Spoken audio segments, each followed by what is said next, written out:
Buenas noches amigos, soy Joaquín Ricardo y como cada viernes a las 10 de la noche por Voz Media Network procedemos a realizar una nueva entrega de nuestro programa Comentarios y Reflexiones. En esta primera sección comentamos los incidentes que han acaecido en el área internacional como en el área nacional que interesan a la sociedad dominicana. En la arena internacional, independientemente de los conflictos que continúan todavía en el Medio Oriente y también en el caso de Ucrania, tal vez la noticia más importante siguen siendo la recta final de las elecciones en los Estados Unidos de América que se producen el próximo martes 5. Esas elecciones, muchos pensarán por qué adquieren una importancia tal en esta oportunidad. No es solo porque estamos hablando de la potencia hegemónica del continente y tal vez de la potencia líder de todo lo que diríamos es la parte occidental del mundo, ¿verdad? Las potencias que se agrupan, los Estados Unidos, la Unión Europea y otras potencias más que representan junto a Estados Unidos los valores de Occidente, la democracia, la transparencia, sino porque en estas elecciones se juegan dos visiones diferentes de precisamente el papel que deben desempeñar los Estados Unidos en ese liderazgo mundial, en ese choque de civilizaciones que estamos viendo hoy acontecer entre los valores occidentales y es decir, las democracias de Occidente y las autocracias de Oriente. Por eso adquieren una importancia fundamental esas elecciones, porque son dos visiones diferentes. Cada candidato tiene una visión diferente y de ahí, en cierto modo, dependerán las soluciones a muchos de los conflictos internacionales y, en cierto modo, la suerte de lo que es el futuro de la humanidad en términos generales. En el área, así que vamos a esperar a ver los resultados que arrojen las urnas, lo que quiere el pueblo norteamericano. Ojalá que la sabiduría los acompañe y escojan lo que más convenga a los intereses de su país y también, sin dejar de reconocer la importancia de los Estados Unidos en la arena internacional, a los intereses del resto del mundo. En el área nacional hay muchas noticias, pero me quiero referir rápidamente a una sola, porque en la segunda sección con nuestro invitado de hoy, que es el doctor Juan Miguel Castillo Pantaleón, abogado, doctor en Derecho Fundamental de la Universidad Complutense de Madrid, catedrático universitario, vamos a hablar de ella, pero quiero hablar de la sentencia 0547 del Tribunal Constitucional que declara conforme un acuerdo que firmó la Cancillería Dominicana con el Reino de los Países Bajos en términos de la delimitación del espacio marítimo entre la República Dominicana y algunas islas e islotes que pertenecen a los Países Bajos. Una sentencia que no está de acuerdo con el interés nacional. Señor presidente, usted que la sometió al control de la constitucionalidad antes de someterlo al Congreso Nacional, hable con sus congresistas para que en el Congreso Nacional no se apruebe ese acuerdo que va en contra de los intereses nacionales.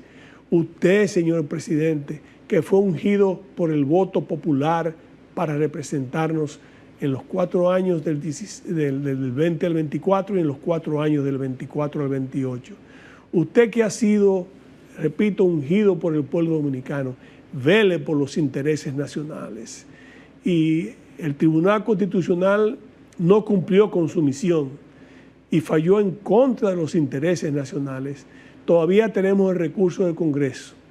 Usted, señor presidente, en su condición de presidente de la República, que vela por el interés nacional y que también es el líder de su partido, que puede hablar con la mayoría congresual que tiene el Partido Revolucionario Moderno en el Congreso de la República, por favor hable para que ese contrato no sea aprobado en el Congreso de la República y se preserve el futuro de nuestra generación y de las generaciones venideras en términos de ese pacto limítrofe, por lo que existe en el fondo del mar, por todo el gas y el petróleo que posiblemente estemos perdiendo.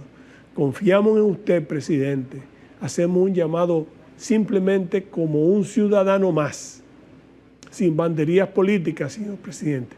Usted que nos representa a todos y que representa el interés nacional, usted que fue ungido, usted que ha sido coronado con el voto popular, vele por los intereses del país. Así esperamos. Nos vemos, amigos, en la segunda sección de comentarios y reflexiones que viene después de este corte, de esta pausa comercial.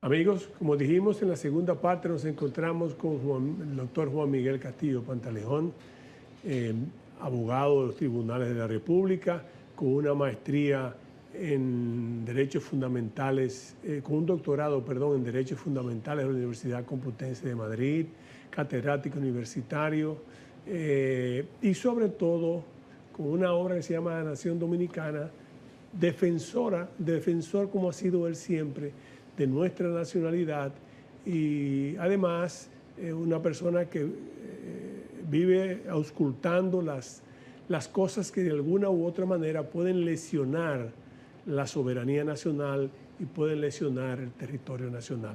Menciono esta última parte porque nos interesaría comenzar este interesante diálogo, naturalmente, después de darle la más cordial bienvenida y agradecerle el honor que nos dispensa al hacerse presente en nuestro programa, comenzar con la sentencia 0547 del Tribunal Constitucional, justamente del 17 y 18 de octubre de este mes que ya finaliza, aunque este programa se graba los jueves, que hoy es 31, sale mañana viernes a las 10 de la noche, pero después de la bienvenida vamos a iniciar la conversación, este interesantísimo conversatorio con el doctor Juan Miguel Castillo Pantaleón, después de darle la más cordial bienvenida. Doctor, muchas gracias. Honradísimo. No, al contrario, Joaquín, se honra el programa con su presencia. Yo voy a decir algo. Yo me siento feliz de que me hayan concedido el honor de asistir como invitado aquí.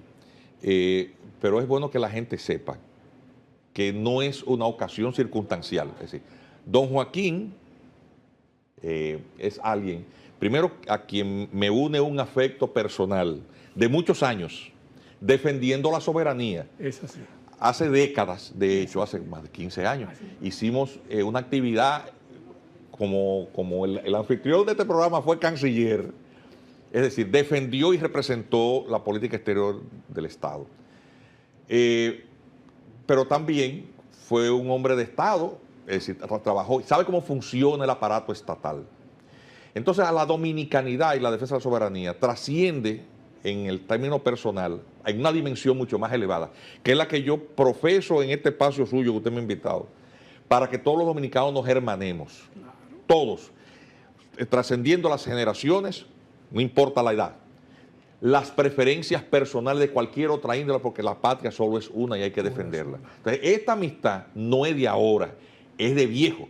Así es. De viejo. Y eso es muy importante reivindicarlo para que este diálogo, porque yo lo voy a hablar desde el punto de vista jurídico, pero también con un anfitrión que domina más que cualquier otro lo que significa la defensa en los escenarios internacionales y en lo que significa la proyección de la posición estatal para la defensa de esos espacios en los cuales se ejerce la soberanía. Esa sentencia, qué bueno que el país lo sepa, porque esto me imagino que lo estará viendo muchísima gente que no es abogado. Así es. Es una sentencia del Tribunal Constitucional del 18 de octubre de este año, es decir, tiene días apenas de ser hecha pública. No significa que se hizo ese día, es el día que se le puso fecha y número, pero es obvio que esa sentencia tenía tiempo hecha. Y ha sido hecha pública en el medio de una coyuntura en el cual el país está muy preocupado, mirando para otros asuntos más inmediatos, un proyecto de ley la constitucional, la ley de modernización, La reforma fiscal, y la es decir, todo el reforma- mundo está preocupado por ver hasta dónde va a llegar la reforma de la Constitución del presidente, si se queda, si se va a modificar esto o aquello, y corrieron 1000 versiones, de que se iban a cambiar las reglas de la nacionalidad. Aquí muchísima gente se Sí, fue sí, con el lanzamiento, sí, hablando sí, muchísima sí, burrundanga. sí, claro, claro. Y el tema de los impuestos, porque al final del día también era un tema que a nosotros nos importaba, porque el país está manteniendo dos países. El nuestro Así está es, manteniendo así Haití, es. los hospitales, las escuelas, sí. los trabajos, el medio ambiente, todo eso está impactado de manera enorme por el problema haitiano. Bien. Entonces nosotros no atendimos a lo que estaba pasando en otros escenarios de defensa de los intereses nacionales. Un tema de límites territoriales. Límites territoriales es lo que es el espacio sobre el cual nosotros vivimos. Implica el territorio insular, la tierra. Claro. Que nada más esta, no hay más, no es un continente, Sí. es una media isla. El espacio aéreo y el espectro radioeléctrico está sobre eso, y el mar territorial. El Estado Dominicano, frontera terrestre nada más tiene con Haití, pero de las fronteras del mar territorial hace frontera con muchos otros países, Venezuela, Sí, Colombia, el territorio de Puerto Rico, Gran Bretaña. Y ya también con algunas islitas o islotes, porque algunas Algunas son islotes así. islotes, que fueron antiguas colonias de potencias de la época. En el caso de Holanda, Holanda tiene... Claro. Sí. Nosotros ellos se llaman así mismo los Países Bajos. Pero nosotros lo conocemos como Holanda. Como Holanda. Bien. Entonces esas islitas que están ahí, algunas no tienen el tamaño de la provincia de Payá. Y menos gente. Así es. Atención. Así es. Como son un territorio de otro estado, hay que establecer hasta dónde llegan los límites territoriales del agua, en el mar, de esos territorios de otros estados y la República Dominicana. Entonces se han estado suscribiendo a través del tiempo una cantidad de tratados para la delimitación fronteriza en el mar con esos otros estados. Se hizo con Colombia, con Venezuela, bueno, pero con Holanda faltaba, con los Países Bajos faltaba. Y en el 2021, la Cancillería Dominicana firmó un convenio de delimitación de hasta dónde llega nuestro mar territorial y zona exclusiva para la explotación de los recursos que están en el subsuelo marino. Eso es muy importante, ahí es que está. Sí, pues, ese es el tema. Ese es el gran tema. Ese es el gran tema. Ese es el tema. No es agua, es lo que está debajo. Todos los geólogos saben que los recursos de hidrocarburos, gas natural, petróleo, que se encuentran en la región, que son los mismos Sí, la famosa veta hacia Maracaibo. hacia Maracaibo. Eso es un mar de petróleo que está en el subsuelo, un océano. Son los yacimientos, los recursos petroleros más grandes del mundo, son las reservas más grandes del mundo. Sí. Están ahí. Nosotros lo que no tenemos es capital para explorarlo y explotarlo. No lo tenemos. Eso siempre se le concede contratos ventajosos a empresas que hacen eso. Holanda es uno de los países cuyas empresas explotan eso en todas partes del mundo. Adivinen qué compañía es eso, pues la Shell, para que se entienda por dónde que vienen los tiros.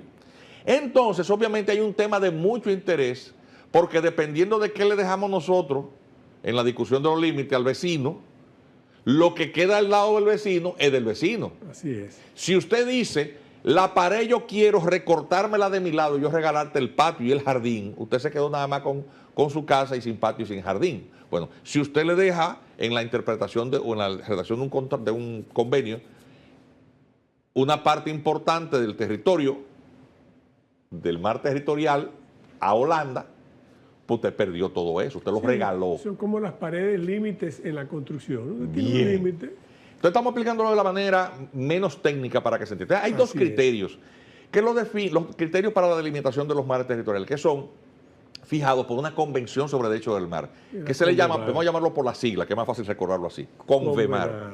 Entonces hay dos criterios, el de la equidistancia y el de la equidad. Son dos criterios. Equidistancia es una palabra que proviene es una palabra compuesta, que significa que es igual de ambas partes. Son 10 kilómetros que tenemos entre el territorio de una isla y otra. Bueno, pues 5 y 5, la mitad, igual de ambos lados. Y el otro es el de la equidad en relación con la proporción de los intereses y el territorio que tiene cada cual. De manera que usted no le puede reconocer el mismo peso y el mismo interés a alguien que tenga mucho territorio en relación con el que tiene poco territorio y poca población. Por las necesidades no son las mismas. Y creo que además usted puede incluir, usted tiene mucho más capacidad que yo, usted es abogado, yo no, pero el tema de no es lo mismo un territorio de ultramar que una nación soberana, Así que es. un islote pequeño, que una... Entonces, esos dos criterios son los que a los que se hace referencia en los tratados. No hay que ser un técnico, no hay que ser ni científico de la NASA, ni abogado especialista en derecho internacional para saber que entre los dos criterios en la especie, lo que más le conviene a la República Dominicana es el criterio de la equidad, no el de la equidistancia. Bien. ¿Qué ustedes creen que convino la Cancillería Dominicana que ha producido tanto revuelo? El de la equidad. Una cosa que es una barbaridad. Bueno. El de la equidistancia. Perdón, el de la equidistancia. El de la equidistancia. O sea, dividimos la mitad. No el de la equidad. Entonces, ¿qué pasa? Cuando eso se suscribió, muchísimos sectores, Pelegrín Castillo, bueno, mucha gente que sabía lo que eso significaba, dijo, no, pero eso es una barbaridad, eso es contrario a la Constitución. La gente dice, bueno, se confía en los mecanismos de control de la constitucionalidad de los actos del Estado para que eso no pase a mayores. Que precisamente lo habían enviado como un acto de un ejercicio del Poder Ejecutivo de control de constitucionalidad ante un tratado. Sí, no debió pasar. Que no debió pasar. ¿Por qué? Porque el canciller, usted fue canciller, no me deje mentir, representa los intereses de un país y por lo tanto en toda mesa de negociaciones el interés que él va a defender es el del país que representa. Desde luego. Y un presidente, ninguna decisión como esa se toma sin consultarse con el presidente, porque los cancilleres son nombrados por decreto. Sí, claro. No, además es el jefe de la política exterior, es el presidente de la República. El canciller no hace otra cosa que no sea lo que le manda el presidente. Eso es así, orgánicamente y políticamente siempre ha sido así. De manera que echarle la culpa al canciller, no nos llamemos engaño, no. La responsabilidad última de los actos de suscripción de convenio recae en las manos del presidente, aunque quien firme sea el muchacho demandado de él para los fines, que es el canciller. Eso es así. Entonces, ahora vamos a salirnos de ahí para que se entienda la gravedad de lo que está pasando. ¿Cuáles son los mecanismos de control de la constitucionalidad de los actos del Estado? Bueno, pues en el caso de las convenciones y compromisos internacionales, quien firma son los jefes de Estado o los representantes de la política exterior, en este caso los ministros de Relaciones Exteriores, o los embajadores que han sido debidamente apoderados. Le llaman plenipotenciarios, o sea, le otorgan plenos poderes. Entonces, una vez firman, eso no obliga a los estados, porque también para eso hay reglas que están fijadas en una convención, la Convención de Viena sobre los tratados, que dice cómo es que se hacen todos los tratados, cómo se respetan incluso cuando no se consideran válidos. Válidos, así es. Bien. Un paréntesis ahí mismo para que se entienda. Cuando son contrarios francamente a la Constitución de un país, aunque hayan sido suscritos, son nulos de pleno derecho. Es bueno que se sepa. Entonces, ¿qué ocurre? Firma este señor, muchos sectores ponen el grito al cielo, pero la población como que ni se entera mucho de lo que está pasando, no lo está viendo, porque eso no se ve desde la costa. Usted se pone en Puerto Plata y mira para el norte, pero usted no ve dónde es. Usted se para en Samaná y mira para allá, para el norte. Claro. Pero eso es agua, usted no sabe dónde termina eso. Bien. La Constitución Dominicana establece un mecanismo de control preventivo antes de que los convenios vayan al Congreso. Eso es nuevo, relativamente. Eso fue introducido en la Constitución en la reforma del año 2010. Y la función de ese control preventivo de la constitucionalidad de los tratados está en manos de una jurisdicción nueva, que es el Tribunal Constitucional. Es un órgano, el tribunal, aunque se llama tribunal, es un órgano de control, sujeta a todos los poderes públicos al respeto a la Constitución. Puede declarar y no conforme a la Constitución un decreto del Poder Ejecutivo, una ley que ha dictado el Congreso, un convenio que ha firmado un canciller. Es decir, y todo lo que tiene que ver con la no conformidad de un acto del Estado con la Constitución termina ahí. Una vez el Tribunal Constitucional dice que una cosa es conforme a la Constitución, obviamente tú no puedes decir que es inconstitucional desde el punto de vista formal. En principio, los jueces del Tribunal Constitucional se supone que saben de lo que están hablando. Deben ser juristas con gran experiencia.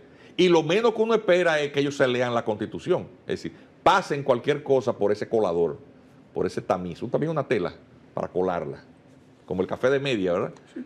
Te lo echa ahí, el agua caliente en el café. Y cuela. Y cuela. Bueno, la Constitución es ese colador.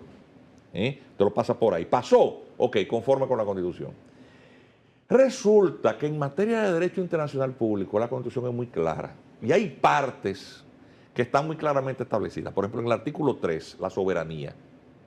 Usted no puede afectar la soberanía del país porque eso es inviolable. La primera dimensión de la soberanía es el territorio. Entonces va al artículo 3 y al artículo 9.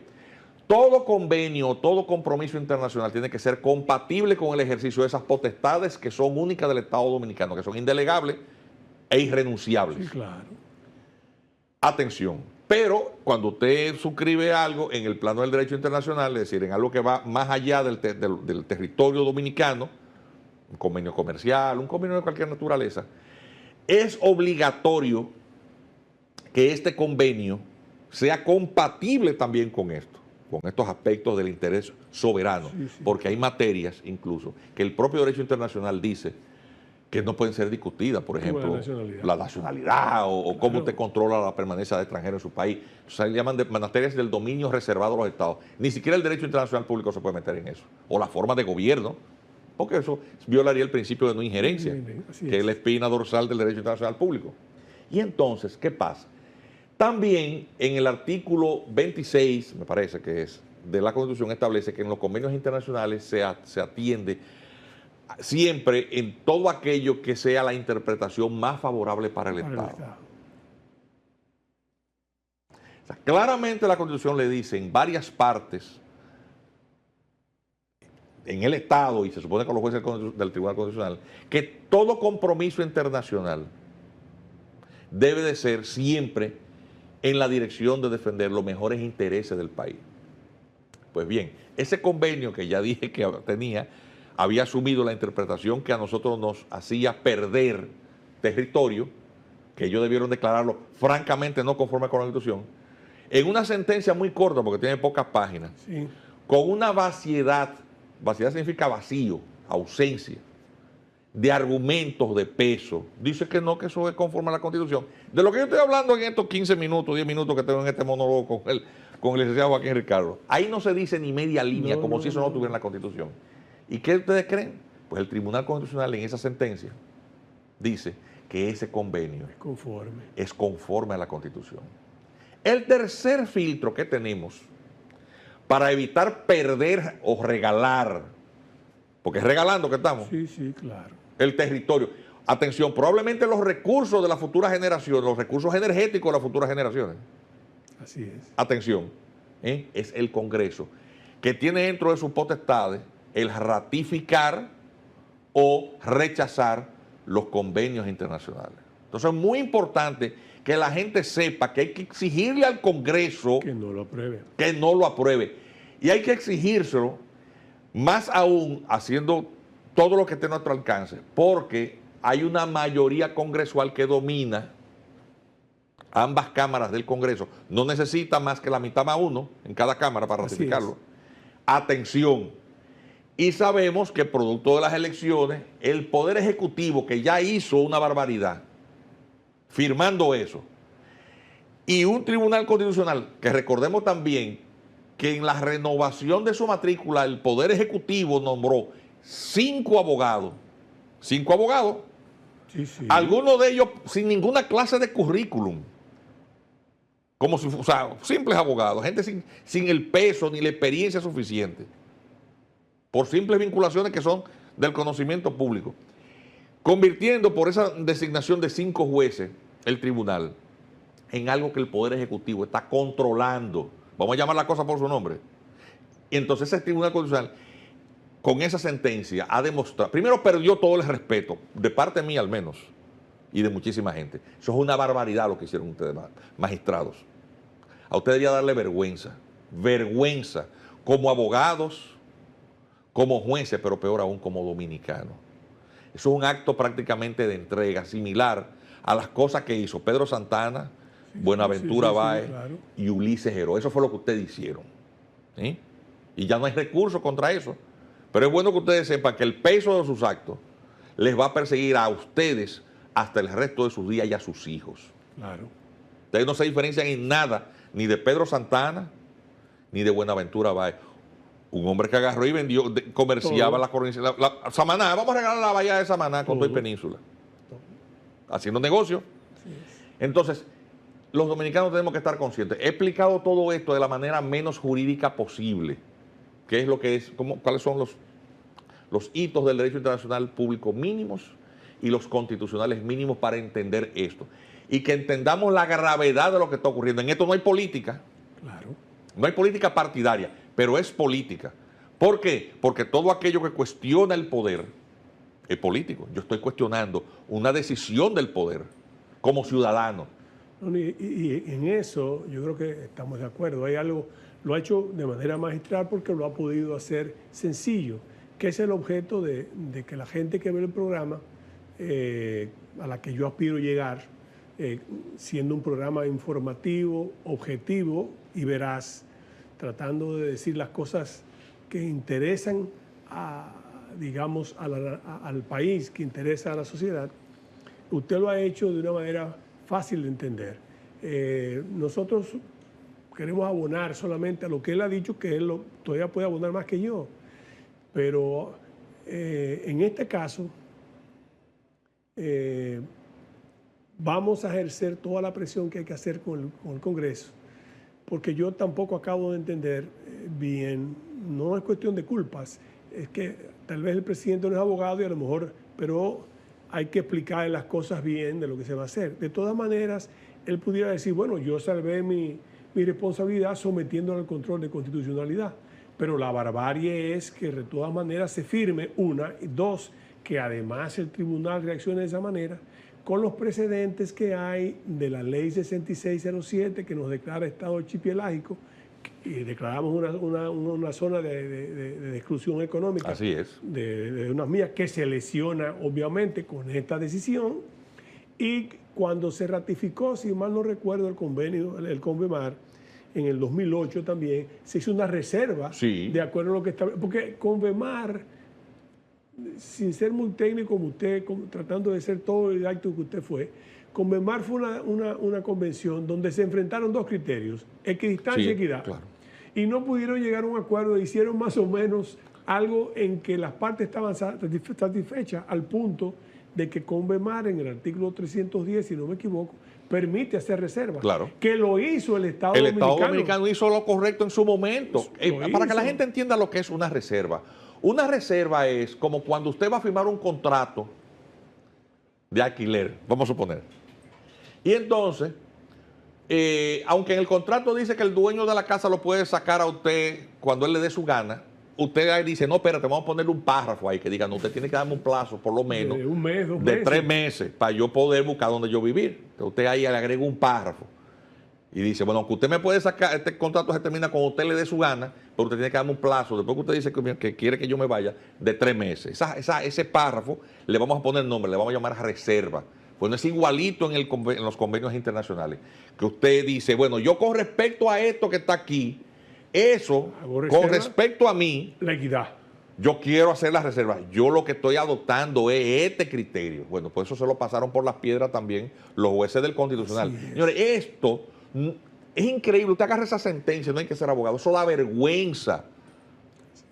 Don Joaquín, eso es una cosa. ¿Usted leyó esa sentencia? Sí, eso ni un estudiante de derecho lo hace. Yo la leí. Y yo no quiero convertir esta entrevista en un argumento ad hominem. Es decir, yo no quiero que lo que quede sea una diatriba contra los jueces, pero sí, a la gente también hay que decirle lo que se merece. Estoy dando razones jurídicas. Razones jurídicas, es decir, la sentencia no se sostiene, no pasa un examen sobre constitucionalidad, pero no hay mecanismo para declarar no conforme a la Constitución una sentencia del Constitucional. Claro, pero además, todos esperamos que las altas cortes, como le llaman aquí, ¿verdad?, tengan su función principal sea pensar, en el caso del Tribunal Constitucional, lo que la Constitución es el pacto social que hemos adoptado los dominicanos. Usted tiene que tener mucho cuidado cuando usted vaya a hacer cualquier cosa que vaya a tocar ese pacto y que vaya en contra de ese pacto, y acciones que haya hecho el Poder Ejecutivo o el Poder Legislativo que sean nulas de pleno derecho porque van contra la Constitución. Pero claro, pero es que además, vamos a salirme incluso del tema del derecho internacional público, que ya entiendo yo que si usted ha estado viendo este diálogo, Sí, ya se da cuenta de que eso es contrario a lo que el Estado Dominicano en el campo del derecho internacional público había declarado que así prefería. Eso es contrario a una ley que dijo que nosotros somos un Estado archipelágico. Hay una ley. La ley, así es. Y es contrario a la propia Constitución. Es decir, eso ya nos requiere, desde el punto de vista legislativo, constitucional y derecho internacional, ningún tema de análisis más allá. Está claro eso. Ahora vamos a hablar en otra dimensión.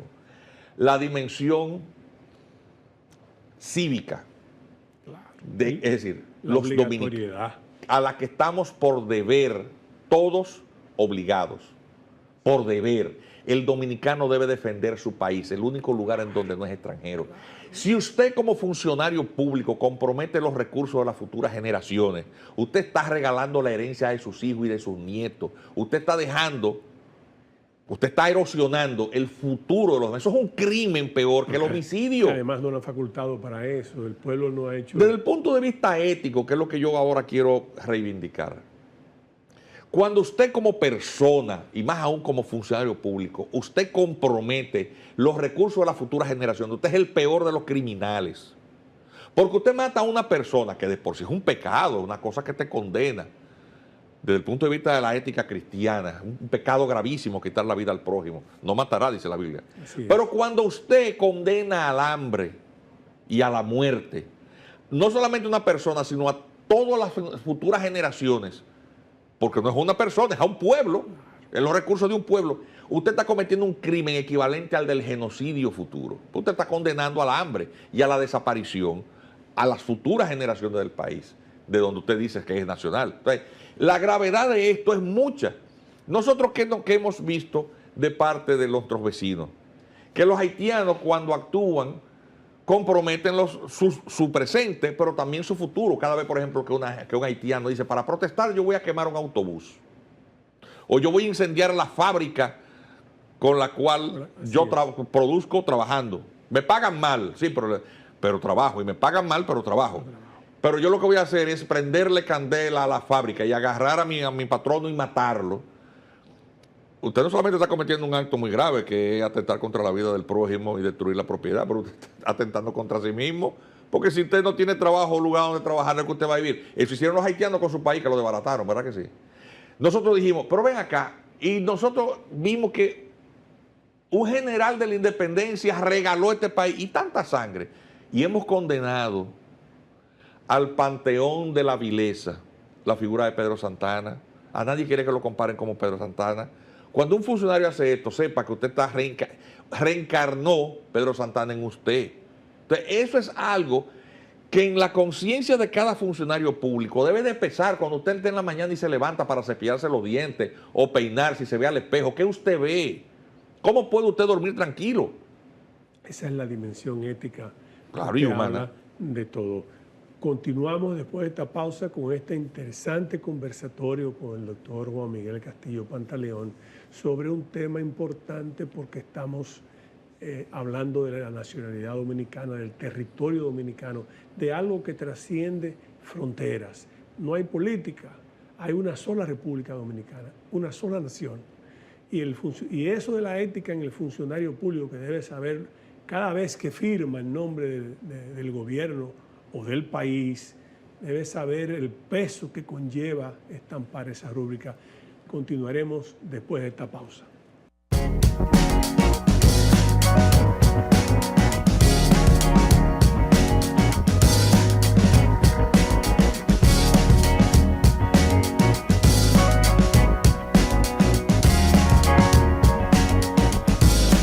Seguimos, amigos, este interesante conversatorio.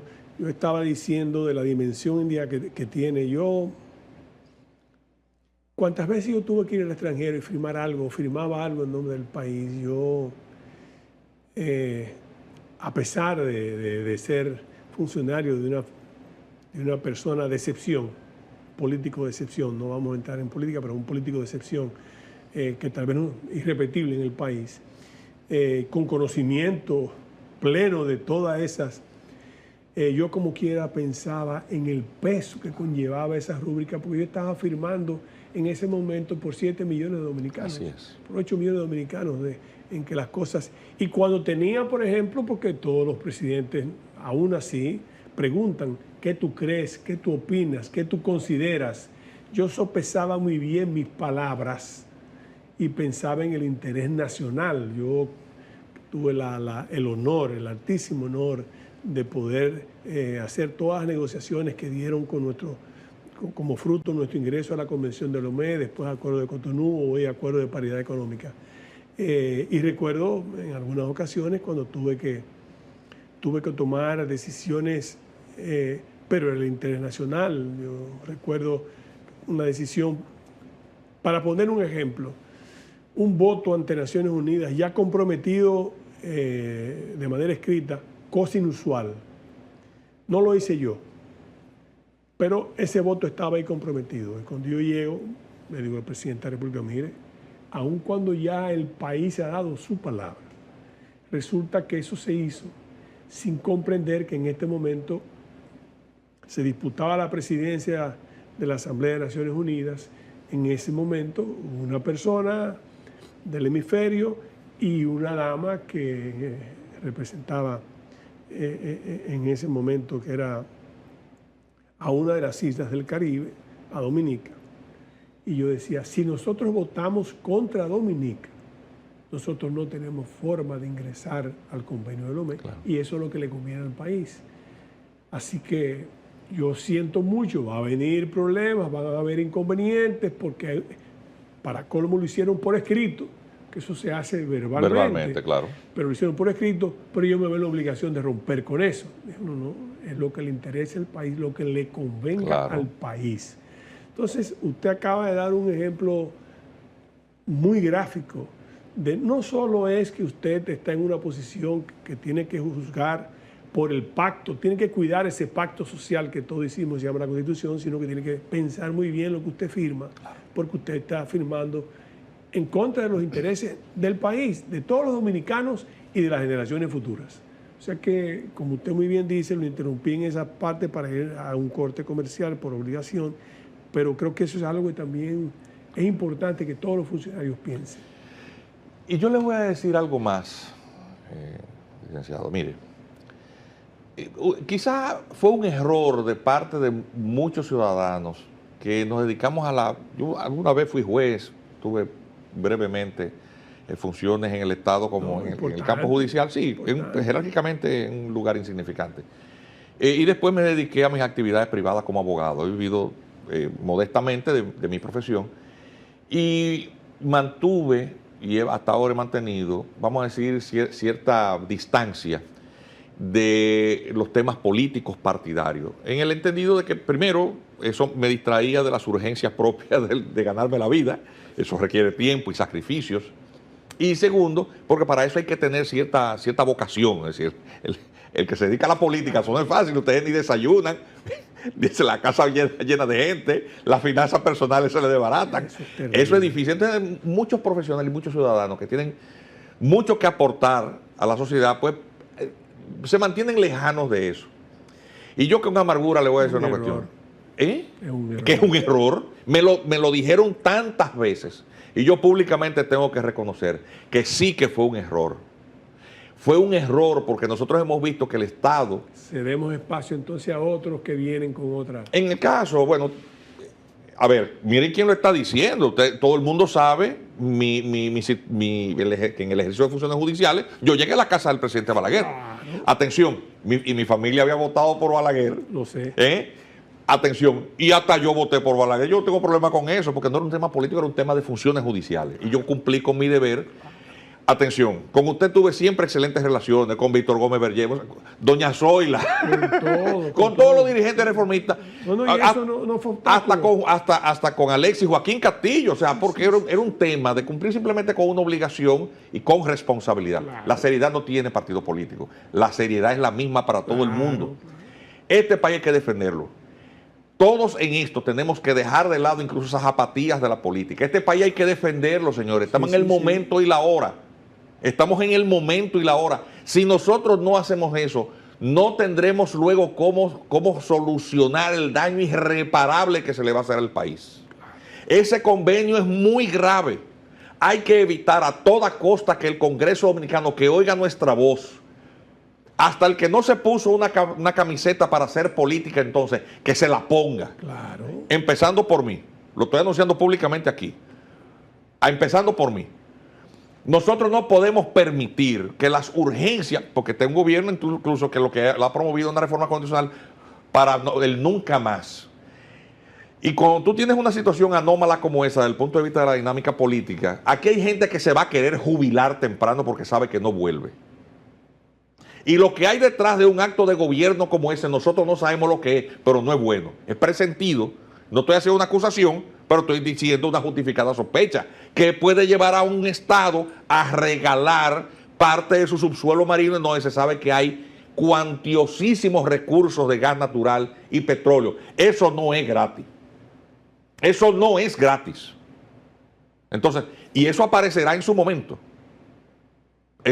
Atención, cuando Ulises Geró en el año 1875 firmó un convenio con el presidente Salnave, le vendió un pedazo de la isla a Haití, para que se sepa, por 400,000 pesos. Incluso el convenio de delimitación de frontera le hicieron un raspado, eso está en el libro de Manuel Arturo Peñavalle. Sí. Está ahí el documento, falsificaron un tratado, buscando darle la vuelta a ver cómo se le podía regalar una parte de la isla a Haití, vendida por 400,000 pesos. Mataron a Ulises Geró. Y cuando el presidente Cabral, que es quien le sustituye, el presidente González, empiezan a cuestionarse sobre eso, también de aquel lado, a Salnave, una revolución lo depuso, salió corriendo para acá y República Dominicana lo entregó, allá lo mataron. Pero el gobierno que sustituyó a Salnave no reconoció la validez de nada de lo que él había hecho. Y gracias a Dios nosotros no nos vimos en la terrible situación de que un presidente del Estado Dominicano, de la República Dominicana, había vendido una parte de la isla por un soborno. Lógicamente, Ulises Geró Lilis no se enteró de eso porque él lo mataron antes de que estallara el escándalo. Pero la historia recogió eso. Ustedes pueden estar completamente seguros que lo que nosotros no estamos viendo ahora va a salir. Va a salir. ¿Qué cosa hay en contraprestación para disponer de los recursos sin ninguna ventaja? Porque ¿cuál es la ventaja de usted regalar el territorio? Entonces, eso es un acto de entreguismo que nosotros los dominicanos tenemos que hacer todo lo posible porque que no llegue a ser algo que se consume, porque si llega a estar consumado, no podremos luego hacer nada. Tal vez sería oportuno, por razones que fuese, olvidémonos ahora de razones que fuese, pero formularle un llamado al presidente de la República para que hable con sus congresistas con el fin de que el Congreso deshaga, no permita que eso pase porque va en detrimento del interés nacional. Y yo personalmente creo que todo presidente, toda persona que ha sido ungido por el pueblo para llegar a presidente, tiene una grave responsabilidad y una enorme responsabilidad con su país. Yo estoy seguro que el presidente Abinader no es la excepción. No es la excepción. Uno puede no estar de acuerdo con él, pero como este caso, no estamos de acuerdo con una actuación de lo que ha sucedido, pero yo creo que él tiene conciencia plena de la importancia de su representación, de lo que él significa. Ojalá que él, como usted muy bien dice, el PRM tiene mayoría en el Congreso, no es la primera vez, inclusive creo que el propio doctor Balaguer en una oportunidad con un tema de un acuerdo, y a otras personas también el Congreso ha rechazado porque lo considera que no es viable. No sería nada extraño para eso, y aquellas cosas que uno no conoce, que algún día se conocerán, pero que uno no conoce, no me interesa conocerlas. Evite que salgan por lo menos y que el país salga beneficiado de la mejor manera. Y él es un posible. hombre joven. Claro que sí. Él le queda muchos años por vivir, tiene hijas y se supone que va a tener nietos. Claro, yo creo que... Mire, presidente Abinader, ojalá usted esté viendo este programa. No vincule, piense en lo que usted le va a dejar a sus hijas y a sus nietos cuando lo tenga. Que está pensando ya en eso, en su legado, porque es lo que tiene, no repite, no, pero vuelve. Es que si eso se consuma, que se prepare, porque no va a haber lugar, y ya le ha empezado a pasar, porque eso le va a pasar a todo el que pasa por el gobierno, que puede ser el más serio, pero le vocean ladrón como quiera. aunque no haya metido la mano, eso es así. Y los improperios, las cosas propias. Pero si un acto tan lesivo como este de traición a los altos intereses de la patria que cometería un político que regala los recursos de su pueblo, pues una traición, una cosa como esa lo va a perseguir mientras usted respire y lo va a tener que oír. Pero después que usted se muera, que todos nos vamos a morir en algún momento, y espero que sea de viejo, muy anciano, esos actos de gobierno equivocados van a perseguir a toda su descendencia. Y la historia. El juicio de la historia es implacable. No cometa ese error contra su pueblo, contra su país, contra usted mismo, contra las futuras generaciones. Eso no se debe bajo ningún concepto. Y los dominicanos todos tenemos que unirnos en eso. Yo estoy de acuerdo. No puedo, yo creo que hemos agotado bien, porque es que no puedo, es un hombre con mucha información, una persona con mucha información a quien, como ya él lo dijo, nos une una amistad de hace muchos años y por mi parte también una admiración por sus intereses y su coherencia en el ejercicio de su profesión y en la defensa de la nación. Nos une eso además, pero hay una amistad y yo soy de las personas que privilegio la amistad por encima de cualquier otra cosa. Pero además, felizmente coincidimos durante muchísimo tiempo, él más activo que yo por mis propias obligaciones, aunque ya un poquito en este momento retirado de ellas, pero por el momento.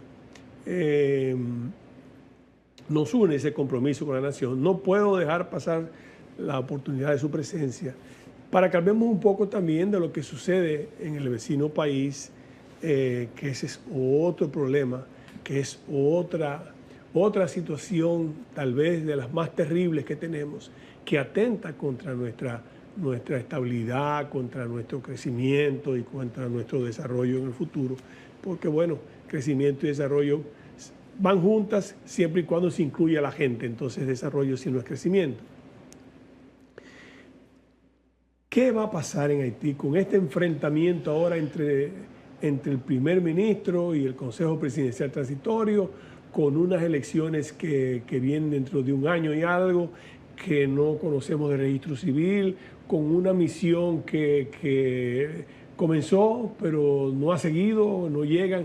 ¿Qué va a suceder con lo que nosotros ya además conocemos de lo que yo creo que es una política de Estado, fomentar la migración de su gente? Sí, bueno, esas constantes, porque hay que llamarlas así, definirlas genéricamente como constantes, van a continuar por un larguísimo ciclo. Es decir, no vamos a ver en alguna de esas dimensiones a la vista en el corto y mediano plazo ningún cambio, no se prevé. Primero, porque para ello los haitianos tendrían que comportarse de manera distinta a lo que son. Entonces, nadie actúa contrario a su naturaleza. Es decir, lo que es una cuestión ontológica. El haitiano tiene una vocación de no ponerse de acuerdo. Y esa vocación caótica pues genera esa inestabilidad y no va a haber manera de esperar un cambio. No hay.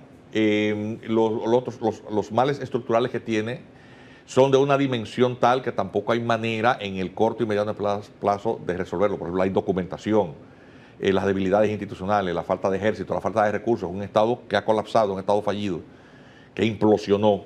Entonces, esa constante va a permanecer. Por lo tanto, República Dominicana no debe, en ningún escenario posible, plantearse hipótesis o probabilísticas que soslayen, que pasen por alto. Soslayar significa pasar por alto. Que soslayen esa realidad. Por lo tanto, el Estado Dominicano en todas sus políticas públicas, que deben ser integrales, no solamente en un discurso del presidente diciendo República Dominicana no es la respuesta a los problemas de Haití, si en la práctica sí lo sigue siendo.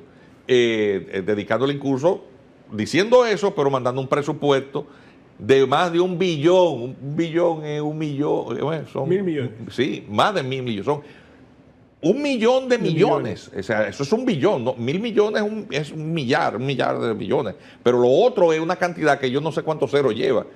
Ese fue el presupuesto para mantener a 2 estados. Entonces, el país no lo soporta. Esta situación está haciendo colapsar las finanzas públicas. Ya el país está llegando a un tope de endeudamiento. No podemos seguir financiando la tronera, el barril sin fondo, que nos abre en el consumo de servicios sociales la población haitiana y una creación de un escenario de continua pobreza, porque es que Haití es un estado fallido. El índice de desarrollo humano de la población haitiana es el más bajo del continente y uno de los más bajos del mundo. Y eso impacta en todo escenario posible del desarrollo de la parte dominicana. Entonces, ¿qué es lo que tiene que hacer el Estado? Fortalecer sus políticas públicas internas. Tú no puedes tener política de aulas abiertas, absorbiendo la población escolar de un estado vecino. ¿Quién cubre eso? República Dominicana, el contribuyente dominicano no puede seguir pagando eso. Tú no puedes tener, aunque la salud es un derecho, y la educación también es un derecho universal, pero hay límites. Usted va a Estados Unidos y usted no tiene una tarjeta de crédito, usted no entra a un hospital. Claro. Eso es así. Vaya a Europa.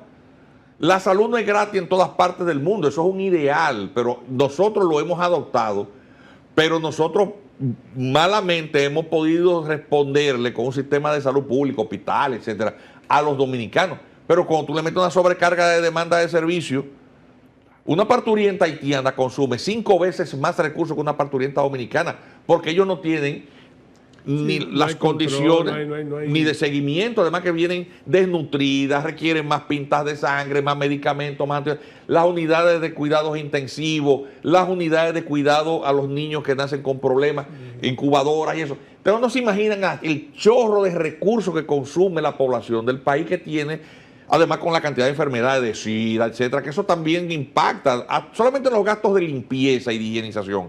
Eso es una cosa demencial. Eso hay que entenderlo. Tú tienes una población escolar que estás absorbiendo, que no asimila porque hay un problema incluso de capacidad de asimilación. Este comentario no es racista. Todo el que ha tenido contacto con una mujer embarazada sabe que si la mujer durante el embarazo no consume suficiente ácido fólico, el niño que nace no tiene las capacidades del desarrollo neuronal, un cerebro que absorba y funcione igual que el resto. El malcomido no piensa, eso tiene una base científica. Una madre desnutrida no pare un hijo más inteligente. Eso en el promedio no es así. El niño desnutrido, mal alimentado, no tiene la misma capacidad de absorción. Entonces tiene el Estado Dominicano absorbiendo una población que proviene de una nación que no tiene tampoco sintonía cultural, no hablan español, en sus casas no hablan español, sus padres no saben leer y escribir, no tienen documentos. Entonces tú tienes que, en República Dominicana, que ya de por sí tenía problemas en materia educativa, claro, las pruebas PISA demostraban que el estudiante de menor capacidad en todo el continente es el dominicano. Entonces tú tienes absorbiendo una población escolar de un país que no hay manera incluso de que ellos entiendan lo que se les está enseñando. Entonces eso está produciendo unas distorsiones, pero todo eso lo estamos pagando nosotros. Eso nos está atrasando. Eso no es racismo, eso es la realidad. Suena feo, pero es la realidad. Entonces, todo esto, ¿qué significa en el contexto? Que la política pública tiene que ir en esa dirección. República Dominicana, la única cosa que puede controlar es lo que pasa de sus fronteras con Haití hacia adentro. El Estado Dominicano tiene que reformular todas sus políticas sociales. Y no importa que nos llamen como nos llamen, atención, las políticas internas son de la exclusiva responsabilidad del Estado. Estados Unidos, en medio de todo esto que le están pidiendo a la República Dominicana que no deporte, anda mandando aviones fletados, llenos de haitianos, llegan al aeropuerto de Toussaint Louverture en Puerto Príncipe, los apean del avión y le tiran la maletica y las bolsas, la funda plástica con los equipajes. Mismo, sí, ahí mismo, y el avión arranca otra vez. ¿Ustedes no sabían eso? Es así. Estados Unidos no puede hacer nada en ese sentido para presionarnos. Todo lo demás es realmente no más que una presión que no va más allá. No va a haber, que no pasa nada. No, es decir, el gobierno dominicano tiene que replantearse todo eso. Usted ha hablado con propiedad, con toda la propiedad del mundo, de la política pública que debe ejercer el gobierno, que debe ser algo integral. Eso estamos de acuerdo. ¿Qué hacemos con el sector privado? Yo oigo, por ejemplo, al gobierno hablar también de la necesidad en la agricultura y en otras cosas más, como lo dice también el sector privado. ¿Ameritará eso de alguna manera que entonces haya alguna especie de reunión entre el sector público, el gobierno y el sector privado para ver qué es lo que ellos demandan y el resto que no está, entonces proceder a buscarle salida?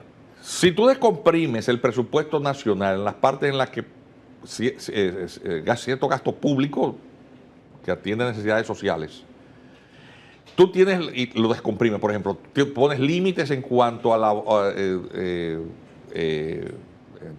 brindar servicios a la población extranjera, gratuitamente. Si tú descomprimes eso, tú tienes un presupuesto de salud pública que da para los dominicanos y sobra. Entonces, con el sobrante que tú haces, entonces tú lo dedicas a incentivos en otras áreas. Entonces, tú puedes, por ejemplo, dar subsidios a los productores. ¿Para qué? Para que paguen mejores salarios. ¿Pero a quién? A los dominicanos. Entonces, claro, el salario de miseria con el que no puede vivir un jornalero recogiendo, por ejemplo, café, tú tienes manera de eso. El ministro de Agricultura sabe de eso. Cuando la PPA hizo su entrada, sí, en este gobierno, PPA es peste porcina africana, la solución era sacrificar la población porcina. Un organismo que yo conozco muy bien, internacional, canalizó donativos del gobierno norteamericano. Entonces, bueno, no hay que matar todos los puercos. Y se le dio dinero a los granjeros que tenían granja de traspatio, es decir, darle un subsidio. Ven, que yo te voy a pagar esos puercos que tengo que sacrificar. Y así usted nos generó un verdadero drama entre esos pequeños granjeros dominicanos. Si usted puede canalizar como ministro de Agricultura los subsidios, ¿qué es lo que usted necesita aquí? 50 trabajadores, los necesito haitianos, porque los dominicanos no quieren trabajar por 800 pesos. Bueno, pero ven acá, y son 50 trabajadores. Te voy a dejar, de los 50 te voy a dejar 5, que hay que legalizarlo con sus papeles. Pero los otros tienen que ser dominicanos, y a eso yo te voy a dar un subsidio para que tú le pagues el completivo. ¿Y de dónde voy a sacar el dinero? O de lo que dejé de gastar en salud para los haitianos. Yo no tengo que ser un especialista en el presupuesto nacional ni economista para saber, pues yo administro un hogar. Sí, claro. Cuando la factura de la luz me llega muy cara, digo, yo ven acá, ¿y qué es lo que está pasando? Que hay una bomba que tiene una fuga en un baño. Tú el que tiene casa sabe que pasa por eso. Pero vamos a hacer una cosa, pero vamos a hacer esa llave de paso que tiene un goteo que hace que la cisterna se vacíe y la bomba me hace pagar más luz, porque se dispara más. Y yo no estoy siendo ni un ingeniero en hidráulica, ni un economista, ni un contable. Yo cierro una llave de un lado y eso me permite a mí un ahorro. Entonces, bueno, lo que dejé de gastar en factura eléctrica, entonces ahora da para otra cosa. Yo voy a comprar un adornito de Navidad. Y lo que me sobró lo utilicé en otra cosa y es el mismo dinero. No hay que ser un genio de las finanzas públicas para saber que administrar el presupuesto es algo. Ese pariente tuyo que fue presidente era famoso porque lo hacía con una macotica. No me dejes mentir, eso era famoso. Manejaba el presupuesto general, oye, era un hombre de Estado. Y toda la noche tenía que ir el director de Impuestos Internos y el de aduanas a las 10 de la noche. Y el ministro de Hacienda. A don José Quesada, que llegué a conocerlo. Y a Selman, que era el de aduana. Claro. Estoy hablando de cosas que yo sé por mis padres, o sea. Iban a las 10 de la noche, ¿y cuánto ingresaron? Y entonces él sabía cuánto era más o menos el gasto. Entonces ahí le podía llamar al día siguiente a Bebecito Martínez y decirle, mire, tal obra que se está construyendo, tal presa, vamos a agarrar esta partida del dinero que entró para tal cosa. Así se manejó el Estado sin endeudarse. Yo no entiendo cómo estos economistas de ahora, estos genios de la finanza, una cosa tan elemental como el gasto público, que eso no es ciencia nuclear, eso es una cosa sencillamente que es sumar y restar. Usted administra lo que usted tiene. Si le hace falta algo, usted tiene que ver de dónde lo va a buscar. Pero o usted se endeuda o cogiendo prestado y tener que pagar intereses por eso, o usted lo economiza de otro lado. Administre correctamente. Pero no esta francachela, que está generando una espiral de corrupción. Licenciado, los escándalos de corrupción antes eran de cientos de miles, después de millones. Pero ahora cada escándalo de miles de millones de pesos. Que se hicieron un contrato de alquiler, 1000 y pico de millones. Que se hicieron un contrato de que se yo quede una cámara, 1000 y pico de millones. Pero es que cada cual se quiere llevar el país para su casa.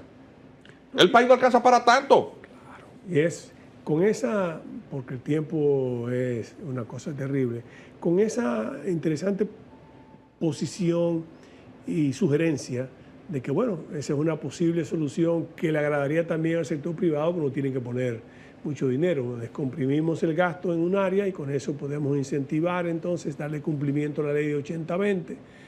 Y si se quiere, hasta la arreglamos un poquito, pero para poner 70-30, pero con ese dinero se puede completar entonces el que el dominicano pueda recibir un dinero, un salario que sea más o menos digno para que ellos puedan volver a hacer esos trabajos que que muchos han abandonado o no lo hacen, tal vez por los salarios que a veces se pagan, porque en todas partes, no podemos nada más decir que aquí, en todos los lugares se aprovechan de la inmigración. Así es. Eso nos sucede a todos, a los que vamos a los que han ido a Estados Unidos, los que van a España. Esa situación de ilegalidad durante un momento de usted no tener los documentos mínimos trae todo eso.